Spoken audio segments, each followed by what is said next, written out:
News, लोकशाहीतील लोकांच्या हितासाठी। जिल्हा परिषद आणि पंचायत समिती निवडणुकीच्या रणधुमाळीत परंडा मतदारसंघात मोठी राजकीय उलथापालथ झाली आहे। ठाकरे गटाचे तालुका प्रमुख मेघराज पाटील आणि नितीन देशमुख यांच्यासह परंडा परिसरातील असंख्य शिवसैनिकांनी आज अधिकृतपणे शिंदे यांच्या शिवसेनेत जाहीर प्रवेश केला। या मेगा भरतीमुळे परंडा मतदारसंघात शिंदे शिवसेनेचे पारडे जड झाले असून ठाकरे गटाला हा मोठा धक्का मानला जात आहे। शहरातील प्रीतम मंगल कार्यालय येथे हा भव्य पक्षप्रवेश सोहळा पार पडला। राज्याचे माजी आरोग्यमंत्री तथा विद्यमान आमदार डॉक्टर तानाजी सावंत यांच्या नेतृत्वाखाली या कार्यकर्त्यांनी भगवा हाती धरला। यावेळी जिल्हा प्रमुख दत्ता अण्णा साळुंखे, रिपाईनचे प्रदेश सरचिटणीस संजय कुमार बनसोडे, युवा तालुका प्रमुख राहुल डोके, विशाल देवकर यांच्यासह महायुतीचे प्रमुख पदाधिकारी उपस्थित होते। परंडा मतदारसंघात सध्या 13 जिल्हा परिषद आणि 26 पंचायत समिती जागांसाठी निवडणुकीचे वारे वाहत आहे। या मोठ्या पक्ष प्रवेशामुळे निवडणुकीच्या रिंगणात असलेल्या शिंदे शिवसेनेच्या उमेदवारांची ताकद आता दुपटीने वाढली आहे। ऐन निवडणुकीच्या तोंडावर तालुका प्रमुखांनी साथ सोडल्याने ठाकरे गटासमोर मोठे संकट उभे ठाकले आहे। नवीन कार्यकर्त्यांच्या पाठिंब्यामुळे मतदारसंघात धनुष्यबाण अधिक जोमाने तळपणार असल्याचा विश्वास डॉक्टर तानाजी सावंत यांनी यावेळी व्यक्त केला। संपादक आशुतोष बनसोडे। हिंदवी स्वराज्य संस्थापक छत्रपती शिवाजी महाराज, परंडा नगरीचे ग्रामदैवत ख्वाजा बदरुद्दीन साहेब, राजमाता अहिल्यादेवी होळकर, ज्ञानगंगा ज्यांनी घराघरापर्यंत पोहोचवली अशी महात्मा ज्योतिराव फुले, आई सावित्रीबाई फुले, लोकशाहीर अण्णाभाऊ साठे आदी महामानवांना नतमस्तक होऊन आज मी माझ्या मनातली काही खतखत तुमच्या समोर मांडणार आहे। मित्रांनो, माझ्या राजकीय जीवनाची सुरुवात तशी तर ज्यावेळेस मला समजायला लागलं त्यावेळेसपासून मी सुरू केलेली आहे। ज्यावेळेस मला समजायला लागलं त्यावेळेस माझ्या घरात शिवसेनेची हिंदुराजे सम्राट बाळासाहेब ठाकरेंचे बाळ करून मला जसं मोठा होत गेलो तसं मिळत गेले। आमचे चुलते स्वर्गीय ज्ञानेश्वर तात्या पाटील यांच्या बरोबरीने यांच्या मार्गदर्शनाखाली मी या विद्यार्थी सेनेत असेल शिवसेनेत असेल एक धडा घेत होतो समाजकारणाचा, राजकारणाचा। त्यावेळेस मला वाटतं आदरणीय दत्तांना साळुंखे, दत्ता महाराज रणनोर, दिलीप काका रणनोर असे असंख्य इथं बसलेल्यापैकी सुद्धा मला दिसत आहेत की जे शिवसैनिक इथं उपस्थित त्यावेळेस त्यांच्या खांद्याला खांदा लावून काम करत होते। खरोखर त्यावेळेस काम करताना तुमच्या सर्वांचं प्रेरणास्थान मानून तुमच्या सर्वांच्या मार्गदर्शनाखाली मी वाटचाल करत होतो। ज्यावेळेस साहेब 2000 साली मी कॉलेज जीवनामध्ये काम करत होतो त्यावेळेस भारतीय विद्यार्थी सेनेचा परंडा शहर प्रमुख म्हणून ह्या राजकीय पक्षात काम करायला मी सुरुवात केली। त्यावेळेस या कॉलेजचे डीएड कॉलेज असेल, न्यू कॉलेज असेल, प्रेरणा कॉलेज असेल, विद्यार्थ्यांच्या अडीअडचणी आणि त्यांच्या प्रश्नासाठी एक ना अनेक मोर्चे मी परंडा तहसीलवरती, MSCB वरती आणि मला वाटतं त्या डायटच्या ऑफिसवरती पुण्यापर्यंत काढलेलेच आहे। त्या युवकांना, त्या विद्यार्थ्यांना न्याय देण्याचं काम मी त्या माध्यमातून केलं। त्यानंतर ज्यावेळेस युवा सेनेची स्थापना झाली त्या युवा सेनेचं युवा प्रमुख पद या जिल्ह्याचं मागणी आदरणीय तत्कालीन खासदार रवींद्रजी गायकवाड साहेब यांच्या नेतृत्वाखाली आपण मागणी केली, परंतु ते पद सुद्धा मला डावून दुसऱ्याला देण्यात आलं। त्यावेळेस मी निर्णय घेतला की आपलं नेतृत्व आणि माझे जे सहकारी आहेत त्यांच्या सांगण्यावर मी शिवप्रतिष्ठान या सामाजिक संघटनेची स्थापना केली आणि त्या शिवप्रतिष्ठान सामाजिक संघटनेच्या माध्यमातून मला वाटतं परंडा आणि भूम तालुक्यात जवळपास 76 शाखा मी त्या प्रत्येक गावात जाऊन ओपन केल्या आणि फक्त ओपनच नाही तर त्या गावातल्या तरुण माझ्या सहकार्याला एक सामाजिक आणि राजकीय व्यासपीठ उपलब्ध करून देण्याचं काम केलं। आणि मला वाटतं आज परंडा तालुक्यातील पंचायत समिती असेल, जिल्हा परिषद असेल, ग्रामपंचायत असेल, इथलं नेतृत्व करणारी बरीचशी मंडळी सुद्धा त्या शिवप्रतिष्ठानची सदस्यच आहे। त्या माध्यमातून काम करत असताना 2012ला आपण सुद्धा होता साहेब, त्यावेळेस मला खासापुरी पंचायत समिती गणाचं तिकीट देण्यात आलं। त्यावेळेस सुद्धा माझी 2000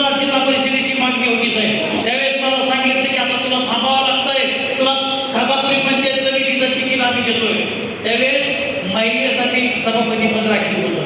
उपसभापती म्हणून मला काम करण्याची संधी मिळाली. त्या पंचायत समितीत उपसभापती म्हणून काम करण्याची संधी मिळाली. एका सहीचा अधिकार नसताना सुद्धा पंचायत समितीचा कारभार आणि पंचायत समितीचं प्रशासन कशा पद्धतीने पळवता येतं हे मी तुमच्या सर्वांच्या सहकार्याने दाखवून दिलं.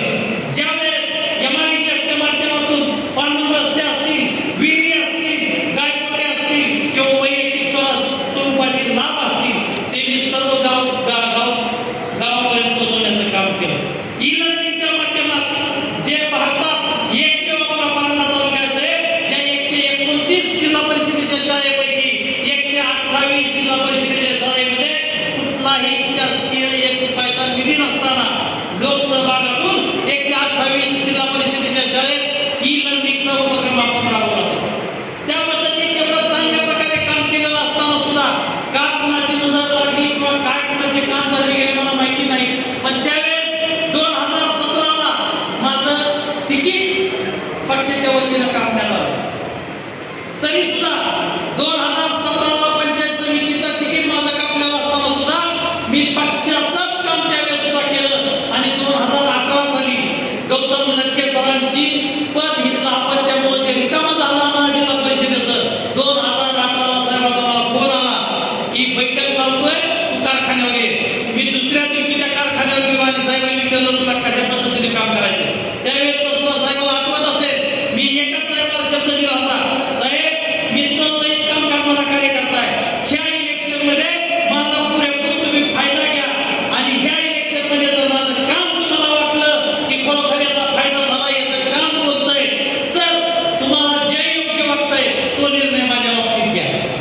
2018 साली साहेबांनी जो दिलेला उमेदवार आहे तो बहुमताने आपण त्या जिल्हा परिषद निवडून आणला आणि त्यानंतर साहेबांनी माझ्यावरती युवा सेना जिल्हा प्रमुख पदाची जबाबदारी हो. एक लक्षात घेतलं पाहिजे की गेल्या 3 वर्षापासून मी सांगतो जिल्हा परिषदला मी उभा राहणार नाही. मग त्यावेळेस तुम्हाला पाहिजे होतं आता चटकन ह्या डब्यात बसायला हरकत नाही. तुला जवळ्यात वागा उभा केला असतं निवडून आणलं असतं तू बाकीचं सोडून दे विषय. कारण प्रेम करत असताना आपण सर्वजणांनी जे भोगले सोसले ते माननीय सावंत साहेबांच्या काळामध्ये कुणाच्याही वाट्याला आलेलं नाही. ताट मानेनं लोकांपर्यंत जाण्यासाठी त्यांनी आपल्याला पाहिजे ती मदत केलेली आहे. काल एक जण मला अतिवृष्टीसारखे सावंत साहेब येतात. अरे तू 12 महिने येत असतो का कबड्डी घ्यायचं 1 रुपयाची मदत नाही. दुसऱ्याची किटा तुम्ही वाटता ही कशी पद्धत आहे. पूर आला कळला मी त्यावेळेस जोधपूरला दवाखान्यात ॲडमिट होतो. 6 दिवस मला तिथं मनकेमुळे ॲडमिट व्हावं लागलं. साहेबाचा मला फोन आला, अण्णा कुठे तुम्ही म्हणून साहेब दवाखान्यात आलं अशी अडचण आहे. नाही म्हणजे नागपूर आलेलं आहे मला तिकडे जायला लागते म्हणून साहेब तात्काळ निघायच्या अगोदर त्यांनी राहुल डोक्याला फोन केला आणि सगळे किटा हे बघून ठेवायला सांगितल्या आणि तात्काळ वाटप चालू केलं. दुसऱ्याचे किटा वाटप नाही बसू लागले, माझ्या नेत्याचे किटा वाटप बसलो. एक सर्वसामान्याची जाणीव असलेला माणूस, सर्वसामान्यांच्या कुटुंबाबद्दल प्रेम असणारा माणूस, जिथं लागेल तिथं सरकारी योजनेतनं जिथं पाहिजे तिथं बदल खर्च करणारा माणूस. मला एक वाटतं की आपण चांगल्या माणसाला सपोर्ट करायला काय हरकत नाही. पाठीमागे सुद्धा साहेब म्हणले मला काय म्हणलं मी उभा राहा. साहेब म्हणलं मी असं नाही. मी 3 वर्षापासून सांगतोय माझ्या मतदारसंघातले कार्यकर्ते म्हणलेत की आता तुम्ही उभा राहा. पण मी त्यांना सांगितलं की तुमच्यासाठी आता तुम्ही माझ्यासाठी केले मी तुमच्यासाठी करणार आहे. आणि त्यावेळेस फक्त ते कार्यकर्ते मागायला लागले नाही तर तिकीट सुद्धा तिथं मागत नव्हती जिल्हा परिषदला. मी आहे आता त्या लेकराला माझ्या गावात त्याचं चॉकलेट आपण काय की ही मला बरं वाटलं. आणि म्हणून दाटवाडा सांगतो जवळा जिल्हा परिषद सुद्धा 100 आणि 100% शिवसेनेचाच असेल काळजी करायचं कारण नाही. आता लोकांमध्ये बलाढ्य लढते, पत्रकार सांगतात बलाढ्य लढते, पैशावाले तर बलाढ्य लढते, मतदाराबद्दल बलाढ्य लढते नाही. कोण किती नंबरला राहतं की तुम्हाला 9 तारखेला कळलं वागावं. आज लोक सरळ म्हणतात आली गंगा हातावून घेऊन देते तर खाऊ दे की आम्ही तर पुढे जाणारच नाही.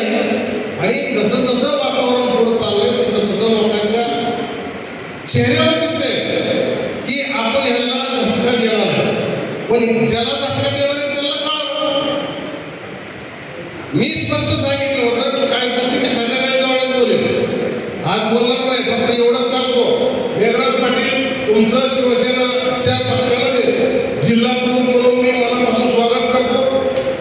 6 महिन्यात तुम्हाला कुठं ना कुठंतरी पक्षाचं काम लावल्याशिवाय मी स्वस्थ बसणार नाही, ही एक शक्ती देतो. बोले तिथे काय काम, मग ते कुठले का असू द्या, पक्षी असू द्या, जे सेवा करण्याची संधी सर्वसामान्य लोकांची ही देणाऱ्या या लटक्याला सुद्धा मी जिल्हा प्रमुख केलं, तालुका प्रमुख मी केलं, जिल्हा प्रमुख, जिल्हा नियोजन मंडळ आपा खोटं सांगत नाही, भैरवाने शपथ घेऊन सांगतो. साहेब मला म्हणले होते अण्णा जिल्हा प्रमुख तुम्ही व्हा. मी म्हणलं साहेब, बऱ्याच लोकांना वाटत असेल तात्या असले तर काय झालं, तात्या नाही तर काय झालं. मला सांगा 2019 किंवा त्याच्या अगोदरपासून तात्यानंतर मी ऐकलं आहे, नंतर चला पण भैरवनाथाची शपथ घेऊन सांगतो, तात्या जिवंत असेपर्यंत माझा एकही शब्द तात्याने बोलावला, एकही शब्द. हे वास्तव. मग कोणाचा तरी बुद्धिभेद करायच्या, कुठल्या तरी विशेष वेगळ्या चर्चा करायच्या. त्या काळात सुद्धा ज्यावेळेस मी मेघराजला युवा सेनाचं पद दिलं, उद्धव साहेबांनी सांगितलं की आपल्याला अशा पद्धतीचं पद द्यावं लागतंय, त्या ठिकाणी जागा पोकळ्या रिकामे. आणि म्हणजे ते ज्ञानाच्या मुलाचं काय, त्याचा कुठं राजकारणाचा संबंध जो काय सिंगाचं काम करतोय हा मेघराज करतो.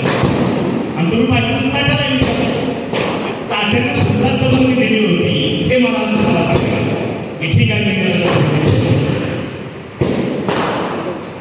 आणि मग ज्या तात्याला 15-20 वर्ष त्याच्या आयुष्यामध्ये राजकारणाच्या ज्या लोकांनी विरोध केला ह्या ठिकाणी,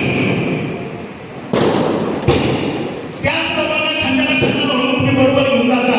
तुम्हाला एवढं सुद्धा कळलं नाही की हे कुठंतरी विश्वासघात करणार नाहीत आपल्याला.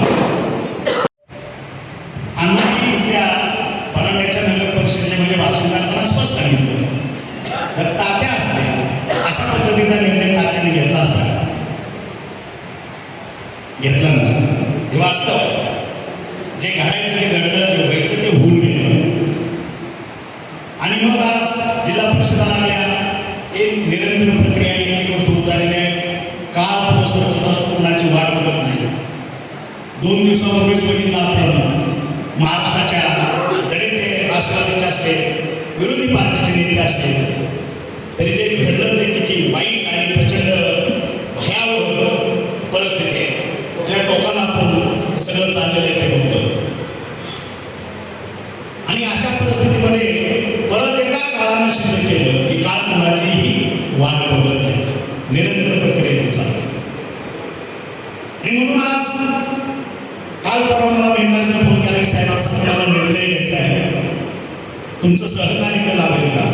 मला अरे प्रश्नच येत नाही, सहकार्य लाभायचा काही विषय येत नाही. कारण पहिलं पद सुद्धा शिवसेनेमध्ये मीच दिलं होतं. तुझ्यात असणारं स्किल, जे कौशल्य आहे संघटनाचं, पक्ष वाढवण्याचं किंवा एखादा विषय समजून घ्यायचं, त्या विकासावरती एखाद्या समस्येवरती सोल्युशन द्यायचं. कारण तोही इंजिनिअरिंगचा विद्यार्थी आहे, मी इंजिनिअरिंगचा विद्यार्थी आहे, वेवलेत जुळते, ते इतरांना कळणारच नाही. टेक्निकल माणूस काय असतो, नॉन टेक्निकल माणूस काय असतो.